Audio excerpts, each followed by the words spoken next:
Dios les bendiga, mis queridos hermanos. Hoy vamos a hablar de un tema muy especial, con muchos misterios, del el hecho de que hubo o hay dos Adanes y dos Evas. Así que quédense en este video, vamos a ver misterios y detalles que no se han mencionado nunca. Así que vamos a pasar con el primer grupo de alabanza.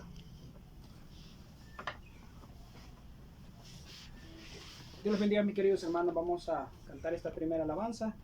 Hay momentos que no deberían terminar, ¿verdad? Cuando estamos con nuestro Señor Jesús especialmente. Hay momentos que no deberían terminar. Hay segundos que tendrían que ser eternidad. Cuando tu espíritu, Señor, se toca con el mío y mi corazón estalla en adoración. Te amo, mi Señor. Se acaban las palabras, solo me queda mi alma para cantarte. Te adoro, mi Señor. No hay nada alrededor, solo estamos tú y yo. Solo estamos tú y yo. Bueno, mis hermanos, lo vamos a dejar con la siguiente alabanza. Que Dios les bendiga. Amén, hermanos. Vamos a seguir alabando a nuestro Dios con esta alabanza que se titula Cristo, yo te amo. Si usted la conoce, también acompáñenos.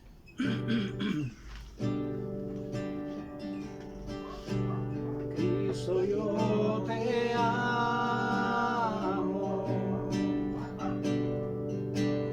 Cristo, yo te amo. No hay nadie como tú, Jesús. Y no sé dónde estuviera si yo a ti no te tuviera, si no hubiera conocido al Dios que me ama. Cristo, yo te amo. Cristo, yo te amo. No hay nadie como tú, Jesús. Y no sé dónde estuviera si yo a ti no te tuviera,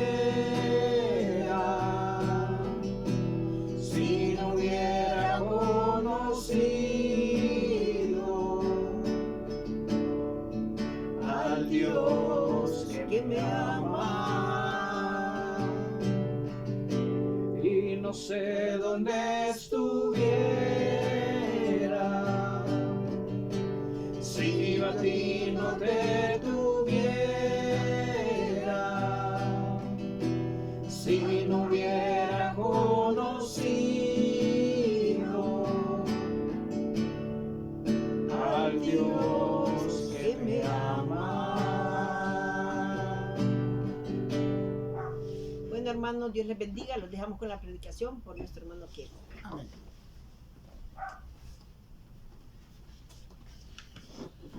Amén, hermanos. Vamos en estos momentos a leer la palabra de Dios. Como les mencionaba, vamos a hablar de un tema que tiene muchos misterios, muchos detalles. Vamos a buscar, por ende, muchos versículos en la palabra de Dios, y todo aquel que quiera buscar los versículos nos puede acompañar, lo puede hacer. Vamos a leer alrededor de 14 versículos entre el Nuevo y el Antiguo Testamento. Hay muchos más versículos que llevan a solidificar este tema, pero son muchos los versículos, están todos en diferentes lugares, y es por ello que nos vamos a basar en los principales. Vamos a entender un poco qué pasó en el Nuevo Testamento, qué pasó en el Antiguo Testamento, y cómo es eso de que existen dos Adanes, dos Evas, y cuál es el rol de cada uno. Así que vamos a orar en este momento y decimos: Padre Celestial, gracias te damos por esta oportunidad, gracias por este momento de tu mensaje, Señor. Ábrenos el entendimiento, danos la sabiduría para comprenderla, ayúdanos, Señor, a poder aplicarlo en nuestras vidas, Padre, que lo atesoremos en nuestro corazón, Señor, y que nos despierte así también la curiosidad de escudriñar tu palabra, de corroborar lo que aquí se habla, Señor, y aprender muchos misterios más de tu reino, Señor. En el nombre de Cristo Jesús, amén y amén. Vamos a iniciar en el libro de Primera de Corintios, en el capítulo 15, y vamos a leer el versículo 47. Ese es el primero que vamos a iniciar, donde habla básicamente del primer Adán, del segundo Adán. Y leemos en el nombre del Padre, del Hijo y del Espíritu Santo. Dice: el primer hombre es de la tierra, terrenal. El segundo hombre, que es el Señor, es del cielo. Cual el terrenal, tales también los terrenales, y cual el celestial, tales también los celestiales. Y así como hemos traído la imagen del terrenal, traemos también la imagen del celestial. Entonces, ¿qué está hablando acá? Está hablando de que hay una persona, un hombre terrenal y uno celestial. Ahora, está hablando de que toda aquella persona que quiera ser de este mundo, que no conoce a Dios, que no conoce a nuestro Señor Jesucristo, se convierte en alguien terrenal. Toda aquella persona que quiere seguir al hombre celestial, que es Dios, dice acá, que es nuestro Señor Jesucristo, se convierte en alguien celestial, en alguien espiritual. Entonces acá está haciendo alusión en el Antiguo Testamento estaba Adán. Adán fue un hombre formado, creado por Dios, y por Adán entró el pecado al mundo. Por Adán todo se volvió terrenal. Por la desobediencia todo se volvió terrenal. Todo se hizo parte de este mundo. Pero vino nuestro Señor Jesucristo y cambió las cosas, y todo lo que era terrenal lo convirtió en algo celestial. Es decir, todo aquel que quiera creer en Él se convierte en alguien celestial. Entonces, Adán que nosotros conocemos en Génesis, podemos saber que se conoce como el primer hombre. El primer hombre de la creación, el primer hombre que estuvo acá en la tierra. Pero viene nuestro Señor Jesucristo. Y viene nuestro Señor Jesucristo tomando forma de hombre según la palabra de Dios. Es el primer hombre en la tierra celestial. El primer hombre en la tierra que se vuelve espiritual. Y que se vuelve la puerta y el camino, que es la verdad y la vida también, para que nosotros podamos obtener esa salvación. Entonces son dos hombres acá, uno que marca el inicio del origen humano y otro que marca el inicio de la vida espiritual en los seres humanos. Entonces son dos momentos distintos, dos contextos distintos, y por ende, si hay dos Adanes, pues también van a haber dos Evas. La primera, que sabemos que estuvo con Adán en el paraíso, o en el Edén, como nosotros lo conocemos. Y la segunda, que lo vamos a aprender en este video. Entonces el primer punto es que Adán fue el primer hombre, y nuestro Señor Jesucristo fue el primer hombre espiritual celestial que estuvo acá en la tierra. El segundo es, nos vamos a transportar a Romanos 5:18. Vamos a leer bastante, Romanos 5:18.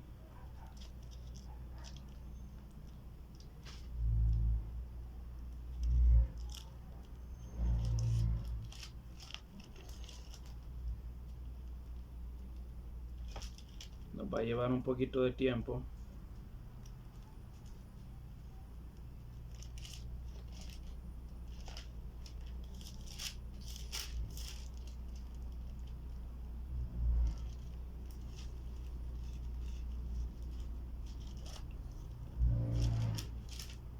Romanos 5:18, y dice: así que como por la transgresión de uno vino la condenación a todos los hombres, y de la misma manera que por la justicia de uno vino a todos los hombres la justificación de vida. Entonces, dice en el 19, porque así como por la desobediencia de un hombre los muchos fueron constituidos pecadores, así también por la obediencia de uno los muchos serán constituidos justos. Está hablando nuevamente de Adán y está hablando nuevamente de nuestro Señor Jesucristo. Es decir, que nadie puede decirle a Dios, Señor, por culpa de Adán es que no, yo soy pecador. Por culpa de Adán es que nosotros pues pecamos. No, porque el ser humano siempre anda buscando dónde lavarse las manos. El ser humano nunca quiere tener la culpa. Y no pueden decir, Señor, por culpa de ellos, porque ellos desobedecieron, nosotros venimos a pagar los platos rotos. Porque acá está diciendo este versículo, que así como uno vino y desobedeció, y hizo las cosas que no eran que tenían que hacer acá en el mundo, vino otro que fue nuestro Señor Jesucristo a cambiar las cosas, el cual trajo vida, trajo justicia, trajo espiritualidad. ¿Cuál es la diferencia si nosotros lo comparamos? Que uno desobedeció, pecó y se ocultó de la presencia de Dios. Pero viene nuestro Señor Jesucristo, se somete a Dios y decide obedecerle a nuestro Dios. Lo que viene a contrastar en la palabra de Dios que vino nuestro Señor Jesucristo a vencer al mundo. Y dice que todas las cosas viejas pasaron, que Él hace todas las cosas nuevas ahora. Entonces, ese es el segundo misterio, la diferencia o la unión entre el primer Adán y el segundo Adán. Vamos a hacer la aclaración que no se trata de hacerle una ofensa a nuestro Señor Jesucristo llamándole Adán, sino que es que Él vino a reemplazar al primer Adán porque no hizo las cosas buenas y Él vino a demostrar, aún siendo el principal, vino a demostrar que Él se pueden hacer las cosas, la obediencia de nuestro Dios, se puede ser espiritual y vino a traer justicia, esperanza y salvación para el mundo, para todas las personas. Entonces, viene acá, luego vamos a leer en 1 Corintios 15:22. Vamos a movernos nuevamente. Tengo acá el texto escrito, pero quiero que lo lean conforme a la palabra de Dios. Ustedes lo pueden buscar también donde ustedes tengan la palabra de Dios. 1 Corintios 15:22. Y dice, porque así como en Adán todos mueren, también en Cristo todos serán vivificados. Vivificados, esa palabra viene a decir que aún nosotros teniendo vida, nosotros podemos estar muertos espiritualmente. Y que para evitar esa muerte espiritual, nosotros por medio de nuestro Señor Jesucristo vamos a ser vivificados, tanto aquí en la tierra, así como la salvación que nosotros obtenemos después de la muerte en el reino de los cielos. Entonces Dios nos da vida tanto en este mundo, así como en el reino de los cielos, la salvación después de la muerte, y que muchas personas no creen, que muchas personas piensan que van a la tumba y ahí van a quedar, o piensan que van a renacer en un animal o en otro espíritu, pero es la salvación que nosotros vamos a tener en el reino de los cielos. Entonces nuevamente dice 1 Corintios 15:22, porque así como Adán todos mueren, también en Cristo todos serán vivificados. Entonces vamos a tener una vivificación en Cristo. Cristo vino a hacer la diferencia, Cristo vino a obedecer, Cristo vino a someterse. Ese es el segundo misterio.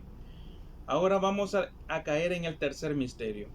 Y es que nuestro Señor Jesucristo quería hacer las cosas parecidas para demostrar que era una nueva época y que en esa época Él iba a vencer. En esa época las cosas iban a ser diferentes y que Él podía demostrar que las cosas pueden cumplirse conforme Dios lo estipula. Aquí hay una similitud, y es que Adán pecó en el huerto del Edén, y eso lo vamos a encontrar en Génesis 3:23. Y dice, y lo sacó Jehová del huerto del Edén para que labrase la tierra de que fue tomado. Es decir, cuando Adán pecó estaba en el huerto del Edén. Todos conocemos la historia del huerto del Edén. Todos sabemos que fue por el fruto prohibido, aunque muchas personas dicen que es una manzana, eso no está escrito. Pero fue en un huerto. ¿Cuál es el detalle acá y cuál es la similitud que nosotros podemos ver con nuestro Señor Jesucristo? Y es que si nosotros nos vamos a Mateo 26:36, nosotros vamos a ver que nuestro Señor Jesucristo, cuando Él entregó su vida, porque aunque cualquiera podría decir Judas lo entregó, si nosotros leemos el libro de Juan, vamos a ver que los que llegaron a traer a Jesús, cuando Él les dijo ¿a qué vienen?, ellos cayeron en tierra. O sea, Jesús fácilmente pudo haber salido corriendo, esquivarse, irse. Incluso estaba Pedro, que le cortó la oreja a Malco. Él pudo no entregarse, pero eso fue a propósito para que entendieran que nadie lo estaba entregando a él. Él se estaba entregando por sí mismo. Y eso está en el Evangelio de Juan.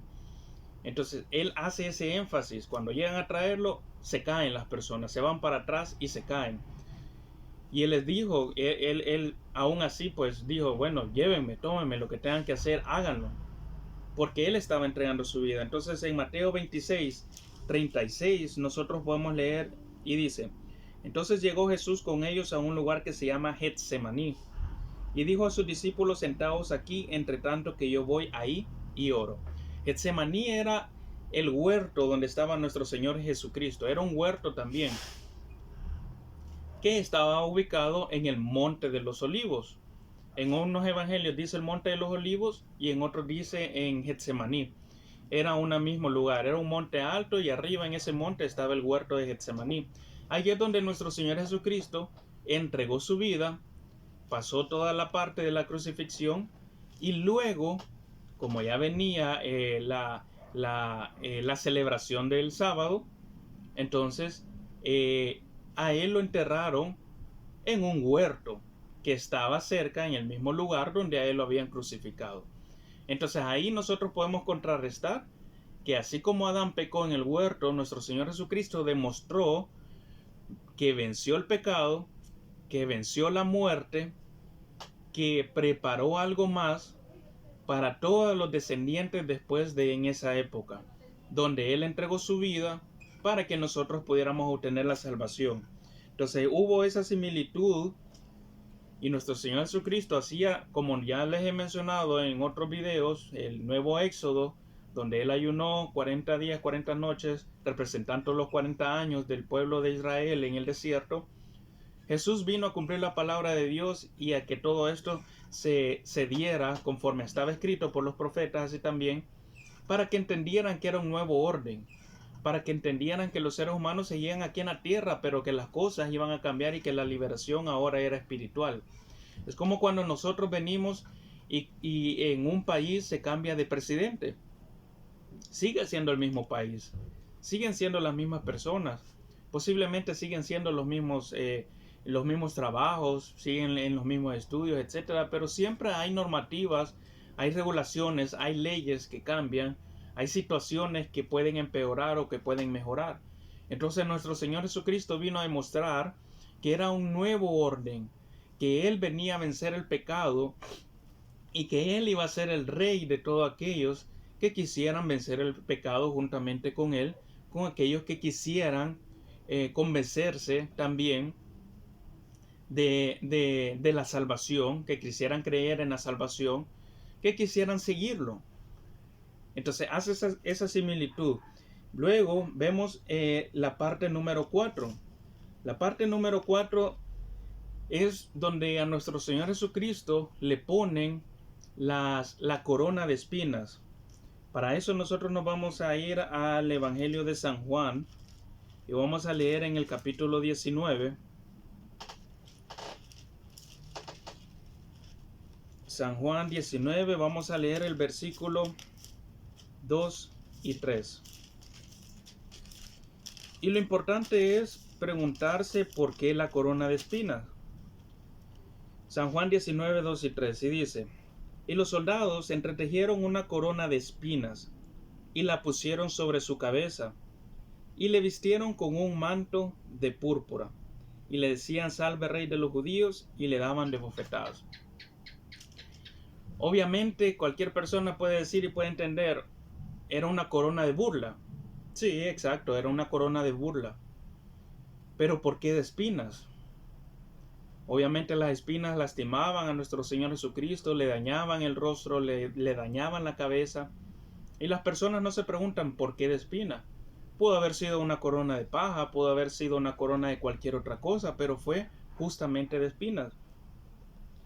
En el mismo versículo 2 dice, y le vistieron con un manto de púrpura. En aquel entonces el púrpura no era utilizado por cualquier persona, era utilizado solamente por reyes.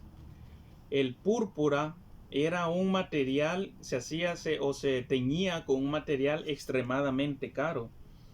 Entonces el púrpura no lo tenía cualquier persona, lo tenían solamente los reyes y era algo extremadamente caro que los reyes utilizaban. Entonces sí, si nosotros leemos el versículo, sí, de acuerdo, era una burla para nuestro Señor Jesucristo utilizar esa corona y ese manto de púrpura. Aunque ellos estaban burlando, pues a la misma vez se le estaba reconociendo el reinado de él, porque estaba vestido de púrpura, porque tenía una corona. Aunque para ellos era una burla, pero Dios estaba siendo reconocido como Dios, con humildad para todas aquellas personas pobres de espíritu que desean conocerlo. Y cuando digo pobres de espíritu no me refiero a personas ignorantes o tontas, sino pobres de espíritu a aquellas que tienen una necesidad en sus vidas de nuestro Dios. Personas que necesitan conocer a Dios, que necesitan cambiar su rumbo, que necesitan mejorar sus costumbres, sus pensamientos, sus valores, y que necesitan también de la salvación. Y eso se convierte en todas aquellas personas que no conocen de Cristo. Entonces, ¿qué es lo que pasa? Si nosotros nos vamos a Génesis 3, 17 y 19, vamos a leer y dice, y al hombre dijo, por cuanto obedeciste a la voz de tu mujer, y comiste del árbol que te mandé diciendo, no comerás de él, maldita será la tierra por tu causa, con dolor comerás de ella todos los días de tu vida. Espinos y cardos te producirá, y comerás plantas del campo. Acá menciona espinos en el versículo 19, en el versículo 18. ¿Por qué espinos? Espinos para la religión judía era una señal de maldición, porque era un castigo de parte de Dios a Adán cuando él pecó en el Edén. Cuando se dejó llevar por Eva y pecó, era un símbolo de maldición. Y por eso es que nuestro Señor Jesucristo le ponen esa corona. No es que nuestro Señor Jesucristo esté maldito, es que Él llevó la maldición del pecado de todos los hombres en su cabeza para vencerla en la cruz del Calvario. Esa maldición que todos los seres humanos tienen de pecar, de irse al infierno, de ir al lago de fuego, de no tener salvación, Jesucristo viene y la lleva en su cabeza para demostrar que la ha vencido, y que todo aquel que quisiere creer en Él, esa maldición también la va a vencer, y esa maldición también va a desaparecer. Y esos pecados ya no nos van a atar a nosotros, ya no vamos a tener cadenas, sino que vamos a ser libres espiritualmente. Esa maldición se va a romper, y que ya no vamos a ser echados en el lago de fuego ni en el infierno, sino que ahora nosotros vamos a ser salvos por medio de la sangre de nuestro Señor Jesucristo. Entonces ahí viene el hecho de la corona de espinas. Jesús se humilló, y eso ya lo hemos hablado también de la humillación. Es necesario que todos nos humillemos ante nuestro Dios, y nos demostró eso, que la maldición Él la rompió, la maldición Él la llevó por todo y cada uno de nosotros. Sabemos que antes se hacían holocaustos y se ofrecían corderos a nuestro Dios para tapar los pecados. Y Jesús vino como el cordero inmolado para que todos los pecados fueran perdonados por su gracia, para que todos los pecados fueran abolidos, para que nosotros pudiéramos obtener el perdón, para que pudiéramos tener abogado con nuestro Dios, que es Él mismo, nuestro Señor Jesucristo. Entonces Él vino a demostrar eso. Fue el cordero inmolado, llevó esa maldición hasta la cruz y la venció por cada uno de nosotros. Nosotros que ni la valoramos, nosotros que ni lo tomamos en cuenta, nosotros que ni pensamos en ello, nosotros que no, ni lo tomamos en cuenta. Pero es aquí que viene Jesús a hacer esa gran obra. Y ese es el quinto, ese es el cuarto misterio. El Rey, nuestro Dios, lleva la maldición en su cabeza para vencerla. Vamos ahora a leer el quinto. El quinto es algo un poco más profundo. Vamos a leer en Génesis el capítulo 2 y vamos a leer del versículo 21 hasta el versículo 23. Y dice: entonces Jehová Dios hizo caer sueño profundo sobre Adán, y mientras éste dormía, tomó una de sus costillas y cerró la carne en su lugar. Y de la costilla que Jehová Dios tomó del hombre, hizo una mujer y la trajo al hombre. Dijo entonces Adán: esto es ahora hueso de mis huesos, carne de mi carne. Esta será llamada varona, porque del varón fue tomado. ¿Qué es lo que pasa acá? Adán cayó en un sueño profundo. En este caso, pues no había doctores, no había nada, no había medicina, no había nada en esta tierra. Este sueño profundo es el mismo sueño en el que caían las personas que nuestro Señor Jesucristo resucitó. Era un sueño de muerte. Jesús puso a Adán en un sueño profundo para sacarle la costilla. Si nosotros estamos dormidos normalmente, pues nosotros no podemos vivir biológicamente. Aunque para Dios no hay nada imposible, pero vino Dios, creó a Adán, lo puso en un sueño de muerte profundo, sacó la costilla, creó a Eva y Adán la llamó varona, porque era, dice acá, carne de su carne y hueso de sus huesos. Por lo tanto, aquí hay una unión entre el hombre y la mujer. Y la palabra de Dios se inicia con una unión y termina con una unión también, que es lo que vamos a ver al final cuando nosotros vayamos cerrando. Entonces, esa historia todos lo sabemos. A Adán le sacaron una costilla, crearon a Eva, listo. Ese es un detalle. Entonces, acá estamos viendo que fue la primera, básicamente, resurrección que hizo nuestro Señor Jesucristo de Adán. ¿Cómo esto viene a hacerse con nuestro Señor Jesucristo? Vamos a leer en el Evangelio de San Juan 19 y vamos a leer en el versículo 34. Y dice: pero uno de los soldados le abrió el costado con una lanza, y al instante salió sangre y agua.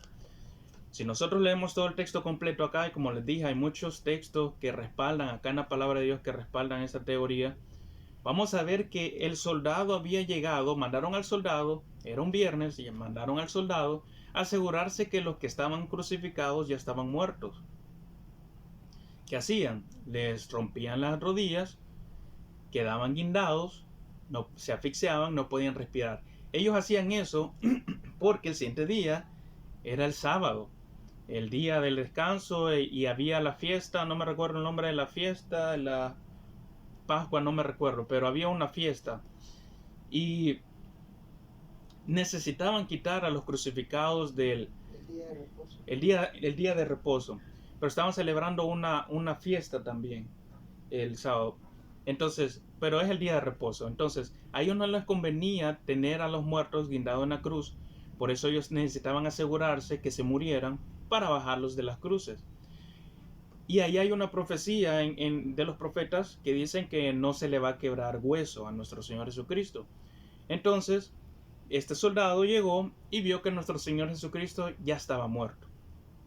Obviamente, porque él entregó su espíritu, suspiró, le dijo a Dios: Padre, ¿por qué me han desamparado?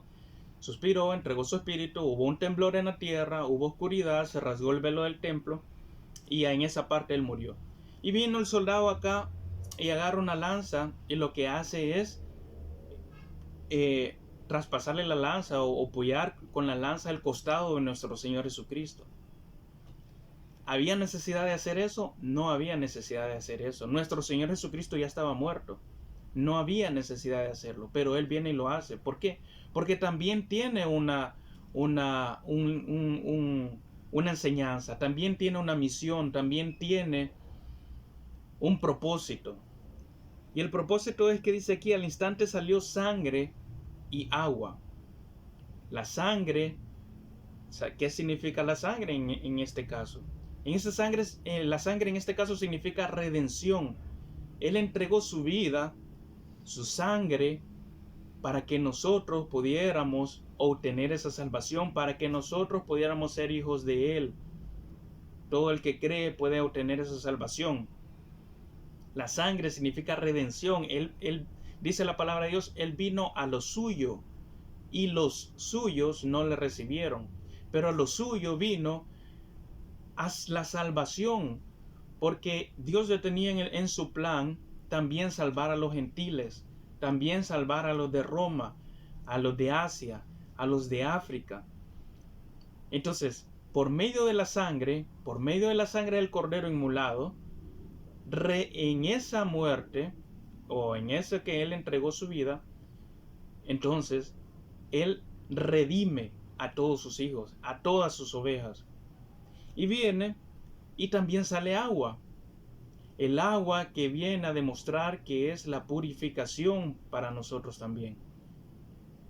Entonces, en ese sentido, nuestro Señor Jesucristo no muere, también cae en un sueño profundo, digámoslo carnalmente, porque Él sabemos que fue al corazón de la tierra, pero cae en un sueño profundo, igual que Adán. Adán le tomaron de su costilla para hacer a Eva, y viene aquí nuestro Señor Jesucristo y de su costilla sale sangre para redimir y agua para purificar. Es lo mismo que nosotros estamos viendo en el Antiguo Testamento. Jesús lo viene a hacer para una forma espiritual. ¿Qué es lo que pasa? ¿Cómo nosotros recordamos esa sangre? Cuando Él estuvo con sus discípulos, les dijo en la Santa Cena, comed porque este es mi cuerpo, y tomad de esto porque esta es mi sangre. Esa sangre es el pacto que Él hizo, es la sangre que se derramó acá. Cuando nuestro Señor Jesucristo entregó su vida y se derramó la sangre, entonces viene la verdadera redención para todos. Y para que nosotros recordemos esa redención, para que nosotros recordemos a nuestro Señor Jesucristo, por eso Él nos pide celebrar la Santa Cena, para recordar ese sacrificio, para agradecerle y para que nosotros también podamos mantenernos en el camino de Dios, porque era algo inteligente. El pueblo de Israel no tenía cómo acordarse de los milagros de Dios. A los 3 años ya se les había olvidado cómo era Dios, qué milagros hacía Dios, y levantaban un becerro de lo primero que se les ocurría. Jesús nos deja recordatorios para que no nos perdamos, para que sepamos que somos redimidos y obtenemos esa redención practicando la Santa Cena. Y viene acá el agua, que es la purificación. ¿Y qué nos dice Jesús? Que nos tenemos que bautizar. El recordatorio de eso es el bautismo, y sabemos que el bautismo es obediencia, porque nuestro Señor Jesucristo lo hizo por obediencia, y el bautismo también viene a ser purificación para nosotros. El agua se utiliza para purificar cualquier cosa, para purificar los alimentos, se lavan los vegetales, las frutas, para purificar nuestro cuerpo, nosotros nos bañamos. Entonces el agua acá viene a purificarnos a nosotros. Jesús dijo en San Juan 3:5, si no me equivoco, que es necesario que seamos, que todo aquel que es bautizado y todo aquel que ha recibido a Dios, el Espíritu Santo, va a poder obtener el reino de los cielos. El que no lo ha hecho no lo va a poder obtener, porque el Espíritu Santo viene a hacer una renovación interna. Pero el bautismo viene a ser la purificación del cuerpo y la demostración pública a las demás personas, a los demás hombres, que nosotros hemos creído en Él. Y viene a ser objeto de obediencia. Si nosotros leemos en el libro de Hechos, capítulo 10 y capítulo 11, nos encontramos algo bien curioso. Muchas personas obtuvieron el Espíritu Santo y después se bautizaron como obediencia, y muchas personas obedecieron, se bautizaron y después del bautismo recibieron el Espíritu Santo. Eso demuestra que se puede hacer de las dos cosas y muchas veces no como a nosotros nos han enseñado. Pero si nosotros no leemos la palabra de Dios, nosotros no nos damos cuenta de esos detalles. El propósito de Dios es que nosotros cumplamos ambas. No es lo mismo recibir el Espíritu Santo y el bautismo. No son iguales. Porque el bautismo no te va a salvar. El creer el Espíritu Santo te va a salvar. El bautismo es obediencia y purificación de tu cuerpo. Entonces acá viene nuestro Señor Jesucristo y en este punto nace la nueva Eva. Toda aquella persona que quiere conocer de nuestro Señor Jesucristo. Por eso es que a la iglesia se le llama la esposa del Cordero, la esposa de nuestro Señor Jesucristo. O en este caso, en la época donde nosotros estamos, la novia. La esposa va a ser en el tiempo postrero, allá ya lo vamos a leer también en Apocalipsis. Pero entonces, la iglesia es la novia de nuestro Señor Jesucristo, la novia del Cordero, porque de su costado nace esa redención y esa purificación para que nosotros podamos tener esa salvación y ser la nueva Eva, una Eva distinta, una Eva que no tendría que pecar, que puede vencer el pecado, que puede vencer la desobediencia, que puede vencer al mundo, que puede ser espiritual y que pueda obtener esa salvación. La diferencia es que aquí ya no hay fruto que nos pueda perder, ya no hay dardo del enemigo que nos pueda hacer manipular. Claro, a menos que tú no quieras estar sometido a Dios o estar sometido a nuestro Señor Jesucristo. Nuestro Señor Jesucristo se sometió y nosotros como Eva debemos someternos a la palabra de Dios y someternos a nuestro Señor Jesucristo. Entonces aquí nace la nueva Eva, la segunda Eva, una Eva sin pecado, sin mancha, una Eva distinta, una Eva espiritual. Esto es algo más profundo que las personas o los pastores o en las iglesias muchas veces no se predica, porque todos quieren hablar de prosperidad, de bendición, de sanidad, que el milagro aquí, que oremos, que allá, que esto y que lo otro, pero no se hablan estos detalles de la salvación, no se hablan estos detalles del nuevo régimen o de lo nuevo que nuestro Señor Jesucristo vino a hacer y vino a cambiar. Entonces, Adán tuvo una esposa terrenal, pero viene nuestro Señor Jesucristo y tiene una esposa espiritual, tiene una esposa eterna. Y para eso nosotros vamos a leer en el libro de Apocalipsis, y vamos a leer en el capítulo 19, versículo 7. Dice: gocémonos y alegrémonos y démosle gloria, porque han llegado las bodas del Cordero y su esposa se ha preparado. Este es uno de los últimos capítulos de Apocalipsis. Y hace un momento yo les dije, la palabra de Dios empezó con una unión y termina con una unión. La unión de Adán y Eva, y termina con la unión de nuestro Señor Jesucristo con su esposa, que somos todos aquellos que creemos en Él. Entonces, ese detalle nos hace a nosotros entender y comprender que somos la novia, que somos llamados a ser la esposa de nuestro Señor Jesucristo, y que nosotros estamos acá con ese propósito de someternos a Dios, así como nuestro Señor Jesucristo se sometió a nuestro Dios, así nosotros someternos también.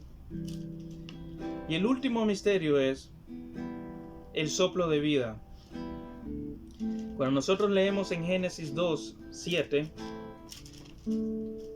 Génesis 2:7 dice: entonces Jehová Dios formó al hombre del polvo de la tierra y sopló en su nariz aliento de vida, y fue el hombre un ser viviente.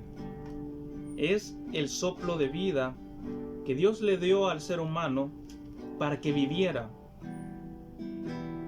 Y venimos nosotros en San Juan, en el capítulo 20, y vemos algo muy parecido. En el capítulo 20 de San Juan, nuestro Señor Jesucristo ya había entregado su vida. San Juan 20:22 dice: y habiendo dicho esto, sopló y les dijo: recibid el Espíritu Santo.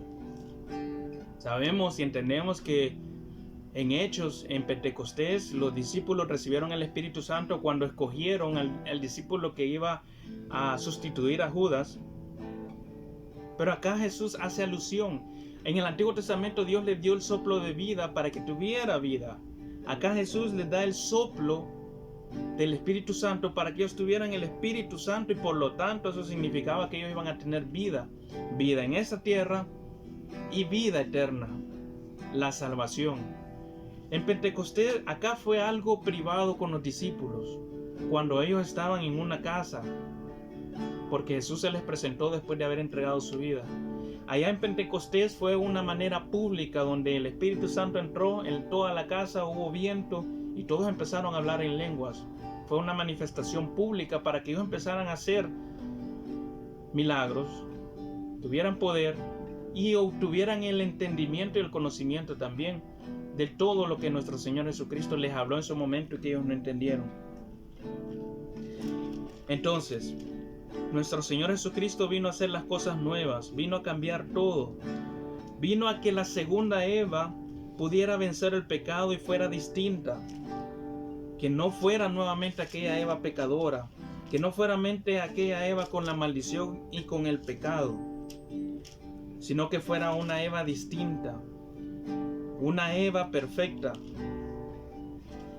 Y en el versículo de 2 de Corintios, capítulo 5, 17, dice: de modo que si alguno está en Cristo, nueva criatura es. Sabemos que en el Antiguo Testamento todas son criaturas, pero aquí es nueva criatura es. En las cosas viejas pasaron, y aquí todas son hechas nuevas. El Antiguo Testamento pasó. Ahora Jesús hace todas las cosas nuevas. Todas las cosas diferentes para cada uno de nosotros. Y las personas no lo quieren valorar. No valoran eso. Y por último, en el último versículo, Apocalipsis 21, 2,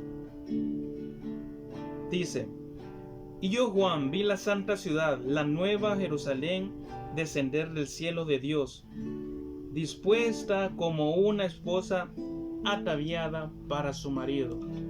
Todas aquellas personas que han decidido creer en nuestro Señor Jesucristo, que son la esposa, pueden vencer el pecado, pueden vencer todo aquello malo, pueden ser perfectos y caminar rectos conforme a la palabra de Dios en esta tierra, y pueden ser transformados en el reino de los cielos como la nueva Jerusalén en este último versículo, y como una esposa lista para nuestro Señor Jesucristo. Así que toda aquella persona que entiende esta palabra de Dios y quiere convertirse, toda esta persona que valora el sacrificio de nuestro Señor Jesucristo y todos estos misterios que nadie te habla, que nadie te explica, puede hacer esta oración de fe para que con su boca confiese y el Espíritu Santo pueda entrar en tu vida como manifestación, y luego puedes bautizarte como obediencia. Cuando te bautizas dicen: muerto al viejo hombre, sepultando el viejo hombre y renacido a una nueva vida, porque las cosas viejas pasaron, dice acá, y nuestro Señor Jesucristo ha hecho todas las cosas nuevas y diferentes.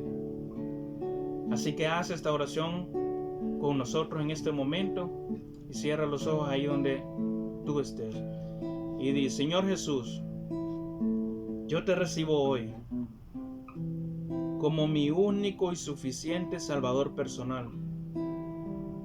Creo que eres Dios, que moriste en la cruz por mis pecados y que resucitaste al tercer día. Me arrepiento, soy pecador. Perdóname, Señor. Gracias doy al Padre por enviar al Hijo a morir en mi lugar. Gracias, Señor, por salvar mi alma hoy. En Cristo Jesús hemos orado. Amén y amén. Gracias, mis hermanos, por acompañarnos. Espero que esta palabra quede en sus vidas, en sus corazones. Y nos vemos en el próximo video. Que Dios les bendiga.